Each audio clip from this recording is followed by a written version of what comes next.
The top 10 medications hasn't really changed much, except for a lot of the opioids are no longer in that list because the opioids were a big part of the top 10 lists for a while. So it's mostly cholesterol and blood pressure medication. There has been a really great trend with these like miracle drugs, these GLP-1s, the weight loss drugs, but they're very expensive and difficult to get for people. Welcome back to How Much Can I Make, the podcast about jobs and earnings. I'm your host, Mirav Ozeri. Today, we are joined by Dr. Neal Smoller, holistic pharmacist, supplement strategist, and the owner of Village Apothecary in the iconic town of Woodstock, New York. With 20 years of experience, Neal knows the pharmacy world inside and out. His passion has always been to deliver great care to patients and the community. But, as you'll hear, there are plenty of challenges that come with running an independent pharmacy. So let's dive right in and uncover the realities of being a pharmacist and a business owner. First of all, thank you very much for doing it. I really appreciate it. Let's start with, did you always know that you want to be a pharmacist? Yeah, luckily I did. I was 14. I took a little stupid home economic assessment, like what kinds of careers would fit you based on your personality, and health came up. My mother was a nurse, and so I sat in the guidance office and I scrolled through all the different, like A to Z, literally all the different types of things you can do in healthcare. And I got to pharmacist, and I actually thought of my pharmacist. His name was Pete Gage. And I just thought like how awesome he always was to everybody and how people looked up to him, and he was super smart. It was like, oh yeah, let me try that. Let me go get a job over there. So I got a job working for Beatles Pharmacy.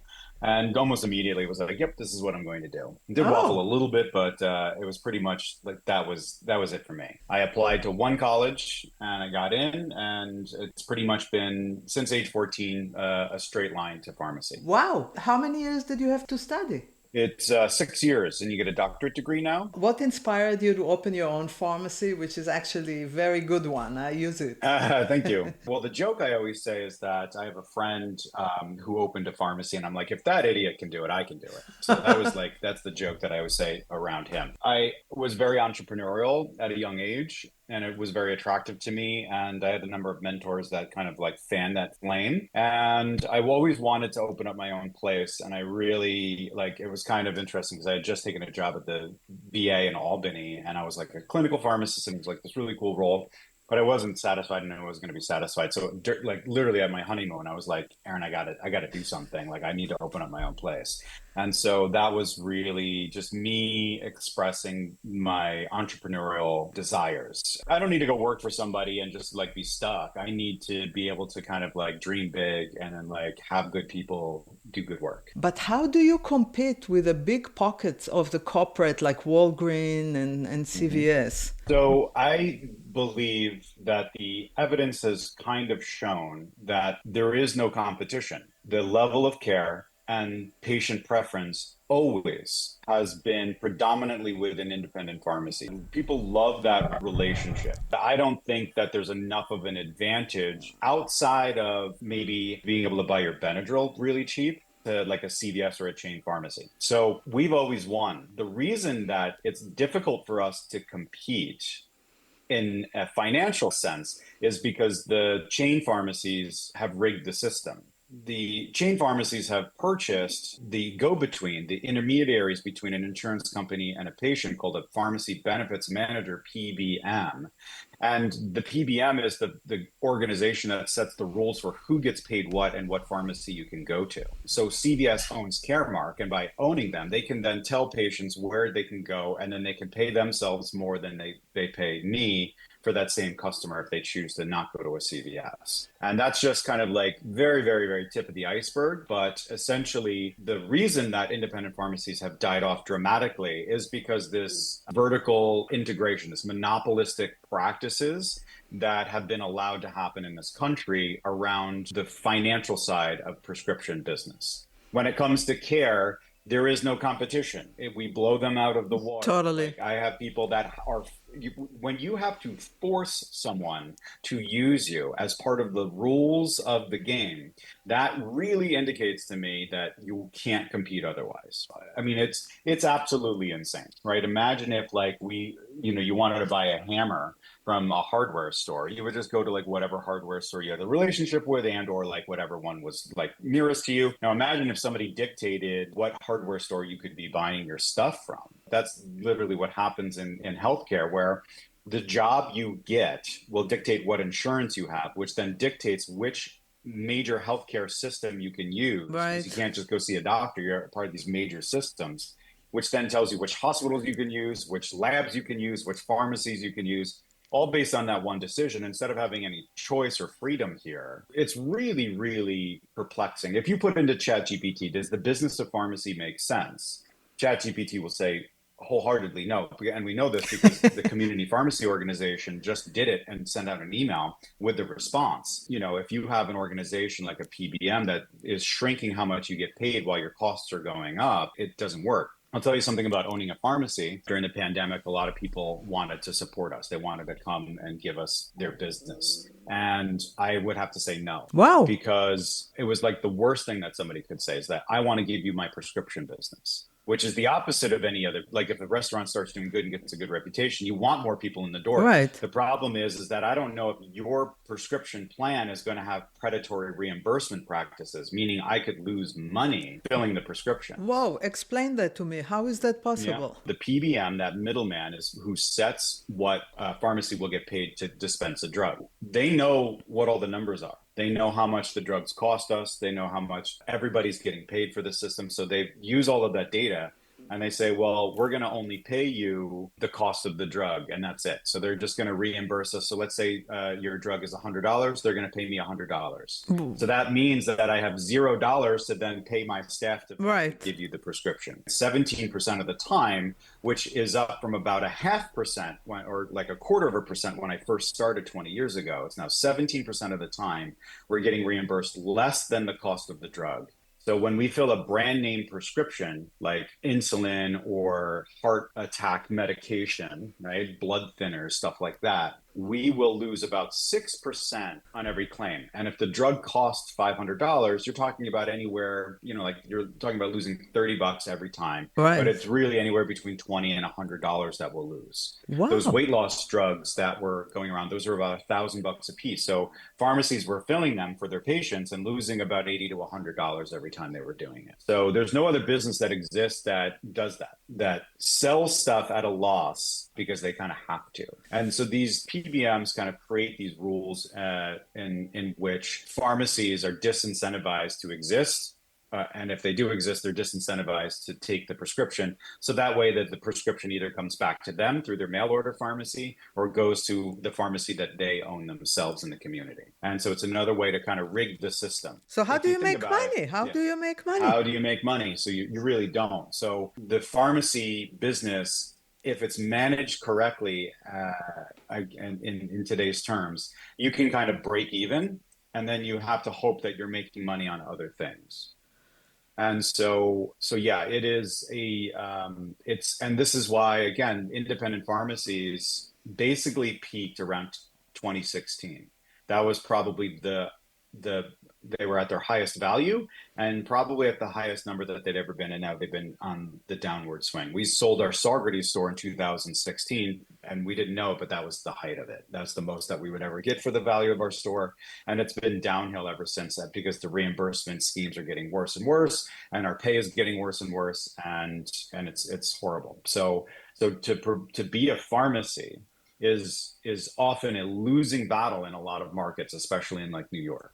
Wow. And so it doesn't make sense. And again, this isn't an independent pharmacy. If you notice, Rite Aid has gone bankrupt for the second time and has closed all their stores. That's not because Rite Aid doesn't know what they're doing. It's because Rite Aid is subject to this as well. Right? Wow. They don't own the PBM, so they're losing money on all of their stores.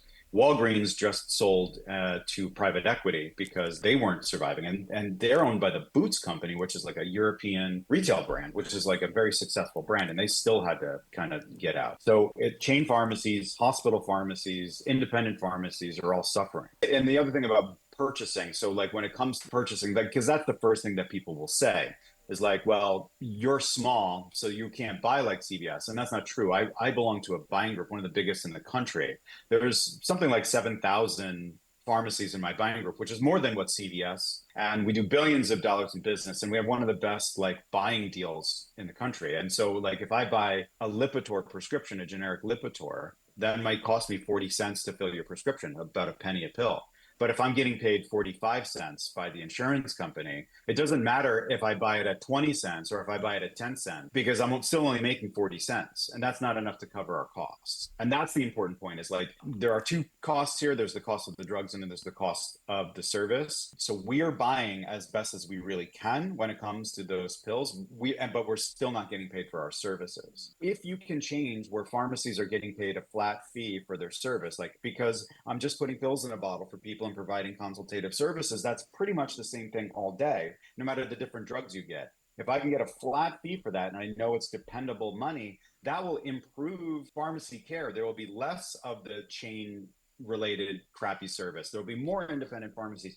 People will be healthier because of that change. I'm surprised because years ago I remember hearing that being a pharmacist is one of the lucrative jobs in the healthcare industry and that they make a lot of money. Being a pharmacist is, I mean, like a pharmacist today can get anywhere between 60 and probably $80 an hour in the New York market, which is a really great career. And I think that that's great. I also think that the education bubble hasn't really helped pharmacists. So what that 50, because that when I graduated was like 50 to $70 an hour. Okay. That 50 to $70 an hour, what that gave us was mobility. It gave us the ability to like work really hard and then like go from middle, and some of my friends were lower middle, to upper middle. You know, if you worked really hard, you married another pharmacist, then you have that mobility, you pay off your debts and there you are. And so now if you get out of school, you're getting the 60, $70 an hour, but you have $240,000 in student loan debt. So now you're locked in for 10, like how do you save for weddings? How do you save, which are insanely expensive? How do you save for any of the life things that used to be a part of American life, like these big celebrations, buying a house, starting a family? How do you do that if you have a mortgage essentially hanging over your head the minute you get out of school? I would say that should I go to pharmacy school? Well, you should go to pharmacy school if you're passionate about the practice of pharmacy. You're not going to be one of these shits, essentially, you can beat and bleep me if you like, that is ruining our practice by pushing profit over people, or, you know, a vomit that works at CVS. If you're not going to be those people and you're going to actually be passionate about changing the way that we practice in this country and being that example of what could be, then yes, you should do that. But otherwise, I would say there's better uses of your skill set that will be far more lucrative. So you have to do some extra things outside the prescription drugs. Is that why you started the vitamins? That's exactly why. Which are actually very good, by the way. Yeah, thank you. And it's actually also why when it came down to like which store should I sell, because the industry was changing, we got kicked in the face a bunch, and I had these 4 stores.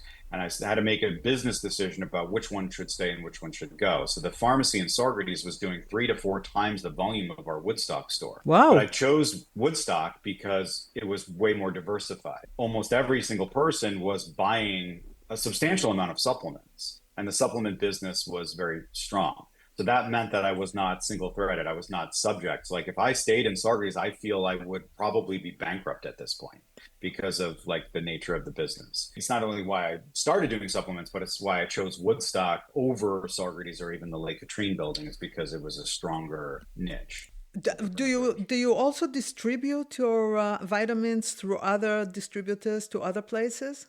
That is coming now. Yeah, that's something that we're going to be beginning now. It was actually something that I had started in 2020, but something in 2020 got in the way. And so we've been pretty distracted. So now that everything's kind of settled down, we're going to be doing that pretty aggressively in the upcoming days. And again, if you think about it, though, like I'm a pharmacist. I own a pharmacy. I should be practicing pharmacy, and that should be enough. The bigger kind of picture to understand here is the tension that I have between how I was kind of raised in pharmacy by those initial like people I thought of my mentor and the people that hired me at Beatles, and like the culture of what I thought pharmacy was and like what it has to be today. Whereas like I was told you treat everybody the same and never think about money. Yes, if some patients are more profitable, some are less profitable, it doesn't matter. You serve the community, you serve the people when they come to you, right? And you just do a great job. Now we have to think about money where it's like I have to say to somebody, I can't take your insurance, I can't fill your prescription, I can't stop your medication.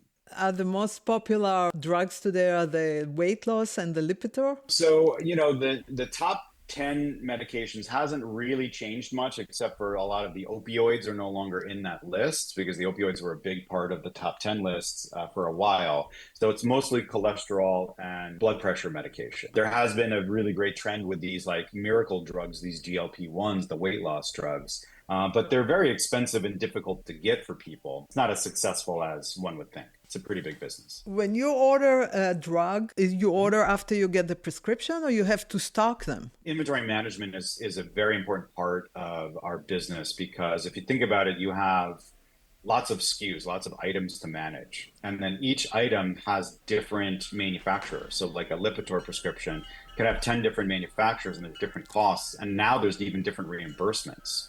So you'll get paid differently by the different ones that you use. So we have to kind of identify like what's the ideal product to use, right? To get paid the best, because that's a stupid thing, right? It should just be like, what's the best option for the people? So we have to manage all the different items and then all the different like variations of the items. And then you have drugs that are super expensive and some that are very, very cheap. So you have to make sure that you don't have too much inventory because that could be financially problematic. And then all of them are ticking time bombs because they all can expire. You see in my store, there's stuff on the shelf. Yes. And we have mechanisms to make sure that people can get the crucial things that they need, at least get started. And then the next day we can get in the rest of their medicine. During COVID, I saw you administering vaccine to hundreds of people. And you could even go into the pharmacy and there's a nurse, there's a receptionist that gets you. Who pays you for all of this? It was all free. The COVID was very interesting. COVID is a remarkable time for me in two different pieces. One, all the stuff that I'd been like, felt like a washing machine vibrating in place when I was like, I'm sitting on a train track, but I'm a washing machine just vibrating here because there was an opportunity to be a train. And so I felt like COVID was the first time I could be a train, right? Like I could literally say, here's the problem. I'm energetic. I can hire great people and manage a big system and we can deliver for a big group of people. And it was like the fruition of everything I wanted to be when I was 14, which was to be significant for the community. That's what I really wanted from pharmacy. It wasn't because I was good at science. It wasn't because I liked the white coat. It was because I wanted to be significant for my community, like my mentors, right? So COVID was great from that perspective. And then the other side of it, it was really great because it was the first time in my career that we got paid the same for everybody, no matter what. From the government? From insurance companies. And then the government made sure that there was no games. Everybody had a minimum that they had to pay us. And if they didn't pay us the minimum, the government would top us up. Oh, okay. So like it was $40 per vaccine. So if we gave a vaccine, we got $40. And if we got paid $20 from insurance, we would tell the government they would give us $20. That allowed me to do math. And that's why I was everywhere, because I would have a community, let's say like Dover Plains out in Dutchess County, where nobody thinks about. They had a group of people that needed the vaccine, but nobody was providing it in an efficient way. So then we would know if we drive, me and a nurse, basically 2 hours away and did 10 shots, that would still be financially beneficial. So then we can start to be very generous with our time and serve communities that are outside of our normal reach. And then were able to speak up for specific groups of people that were being marginalized because we knew, listen, we can go to this church and we can give 3 shots, but at least the 3 elders are cared for. Where they would have a hard time getting to someplace and getting in line and getting these vaccines, we're going to come to them, get them their vaccines, and then they don't have to think about it, right? And so it allowed us to kind of do that. So it was the first time in my career where we got paid for everything. And you saw what happened, right? Like I gave 70,000 vaccines and I have a 1,400 square foot store. I didn't know it was that big of a number. Yeah. Wow. We were one of the biggest in the country. And certainly if you go by square foot, I think we were the biggest. Wow. Yeah. So in the situation of COVID, the government paid the drug companies a flat fee for each dose. And then they paid the providers a flat fee for their service. And that's the way it should be structured. Right. Cover the drug, pay for the service. Exactly. And yeah, so now everything's private. It's no longer funded by the government. So I pay Moderna for I ordered 5,000 vaccines. Those vaccines now cost, instead of $15 that they were paying the government, they cost about $100. So when I order like 5,000, I have a $500,000 of inventory, right? And I have to make sure that I use them up. So you better believe I'm very sweaty during vaccine season, Right. you know. Do you think there's going to be any kind of problem now with RFK in charge and he killed the Yeah, I definitely RMA and think all of like that? chaos and incompetence are definitely the theme here. I actually just during this interview, I got a text message that the Moderna vaccine has been approved by the FDA. And so that means that we now have the CDC has to say who can get it. Basically, Kennedy is now in charge of the FDA and the CDC in his role. So he's fired everybody from the CDC that was responsible for vaccine stuff. And this is some of the most credentialed, experienced, and like unbiased people, like well vetted people in all of government. And he fired them so that way he can put in the sycophants, you know? And so it's a problem on a lot of different levels. And yeah, if you're listening to what I'm saying, I'm telling you that basically the only reason that we even survive is because of our vaccine business. If that goes away, it's not that I would be poor. What it means is like it doesn't make sense for me. The effort and reward doesn't make Of sense. course. What's the biggest reward in your business?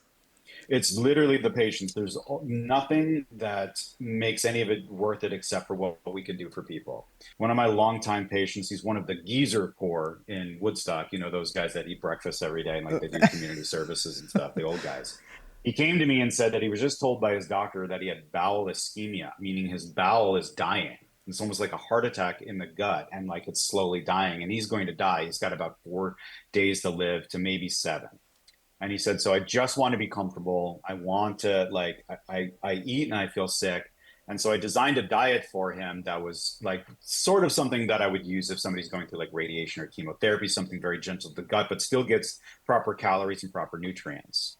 And so use a couple of our supplements, but not the supplements aren't the magic part here, it's the advice. So he started that diet and it's been like 6 months. He's still Wow. alive. Yeah, his doctors, his nutritionist, like credited the advice and everything that we started him on as being solely responsible for that. Wow, I didn't know So, you do things like his design diet. I thought that's something oh yeah. that is hmm his Yeah. doctor So would do, anything no? around like anything helping people achieve their wellness goals. I look at life very holistically. So prescriptions and conventional care is just one part of the whole thing. We have like our diet, sleep, mental well-being, our environment, exercise, all of that stuff is very crucial. And it's an important part of the medications and supplements that you use. So we always incorporate that advice, whether or not it's taken, we incorporate that advice into everything that we do. So, what was the one thing you wish you had known before you started? The only thing I would say is like, I would have been even more aggressive about my continuing education because there does come a point where most of my focus is around the business Right. and not around the clinical stuff. So now at this point, if I wanted to really be sharp again, it would take a lot of effort, or it would just probably make more sense for me to get one of these like hot shots out of school that are super smart, that are passionate about that, and like just know how to hire those people and have them do that work. Kind of How do like you smart choose thing. your people, by the way? Really out of desperation. I mean, like the pharmacist, like it's a very difficult market to hire people in. And so I put up job postings. You know, we're looking for smart people and we're looking people for cultural fit. So like I'm actually going to be announcing today that we have a new pharmacist that's starting with us. Her name is Kayla. And she's everything that we would all want. You know, she's very smart, very efficient. And like I was like, I need you to go above and beyond for these people. She's demonstrated just in a few times that she's been there that she's like as obsessed about it as I am. And so then this is going to be a very good thing. And so like, it's really like you're picking people based on the cultural fit. Are they going to fit with your organization? Are they going to fit with your current coworkers? Are they going to be synergistic, drama free? Do they believe in the mission? And are they going to like really fulfill it for you? How many people do you need working for you in the pharmacy? Technically, well, and CVS really pushes this. You don't need very many. You need a pharmacist to check the prescriptions. And typically you have another staff person called a pharmacy technician, and that person's responsible for kind of like the adjudication of the claims, billing the insurance, and data entry of the prescriptions, and then putting them into the pills into the bottles, repackaging them. That, and then you would have like a cashier working for you. In a lot of chain pharmacies, because the nature of a chain pharmacy is to increase productivity while I believe sacrificing care. You often will see in a pharmacy like mine. So you've been into my pharmacy, and you know I have lots of people working. And that allows us to provide a higher level of care. In a similar size, like volume wise pharmacy, you would probably see one, maybe two people. It would be the pharmacist, and that's it. All right. I really appreciate it. I learned a lot about the business of pharmacy, I have to tell you. Yeah, You it's shattered scary and some crazy, ideas and I I wish it had. was different. And hopefully, like with our concerted efforts, like we can kind of change everything. It's amazing how the whole healthcare and all aspects of healthcare in this country is totally screwed up. Completely rigged. Yeah, Yeah. completely rigged. All right. All right, thank you. Thank you. Okay. That's a wrap for today. If you have a comment or question or would like us to cover a certain job, please let us know. Visit our website at howmuchcanimake.info. We would love to hear from you. And on your way out, don't forget to subscribe and share this episode with anyone who is curious about their next job. See you next time.